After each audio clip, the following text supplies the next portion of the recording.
Hello and welcome back to my channel. Today we are going to be chatting to the wonderful Kirsty from the Flower Mill. She is an expert wedding florist and she knows everything there is to know about wedding floristry and how to pick your flowers and all that sort of thing. Today we're going to be chatting to her a little bit, how she began in the industry, and then next week she's going to be giving us some key tips on how to choose your wedding flowers and what to do before you approach a florist.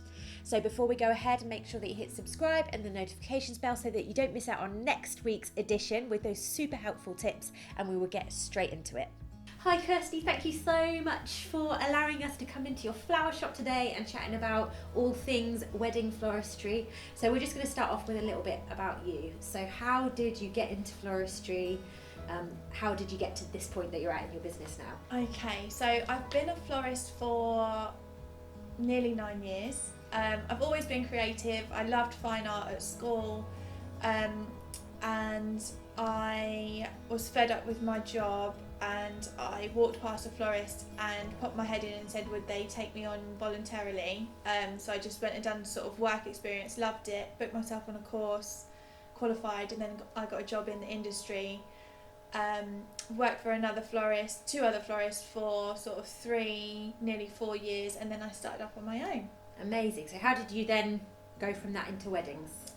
Weddings sort of just fell in my lap. When I started, I always just wanted to be retail.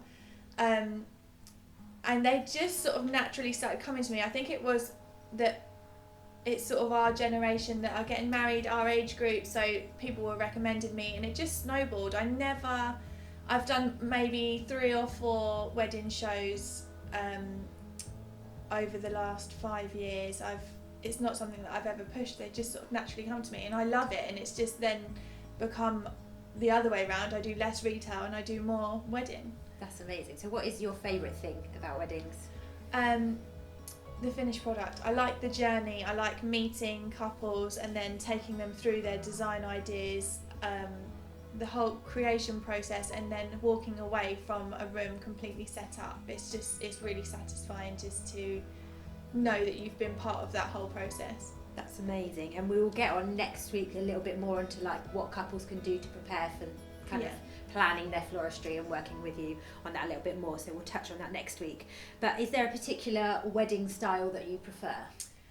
Definitely classic romantic. So lots of roses, really full, and I really just prefer to work with things that are in season. So I try not to start pushing anything that's not at its peak. But yeah, sort of elegant, classic, romantic.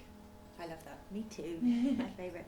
So how can people get in touch with you if they're interested in booking you for their wedding floristry? So on the website there is actually a weddings contact form, and it's actually like the first stages of a consultation. So it breaks down venue, date, and a little bit about budget, and that just sort of takes away the first few steps of getting you booked in for a consultation. So that's the best and quickest way. But I also have Instagram and Facebook.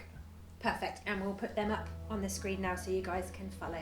Thank you so much for Kirsty for letting us chat today, and we will be back next week, guys, to talk about all things wedding floristry again and chatting about what you can do to prepare for that and how you can plan your own wedding flowers. So thank you guys so much for watching that. I loved meeting Kirsty and chatting to her about all things wedding floristry. Don't forget to hit subscribe and hit the notifications bell so that you don't miss out on next week's expert tips from her, and we will keep on going with this amazing interviews wedding series. So thank you so much for watching. Keep on with your wedding planning, and I'm always cheering you on.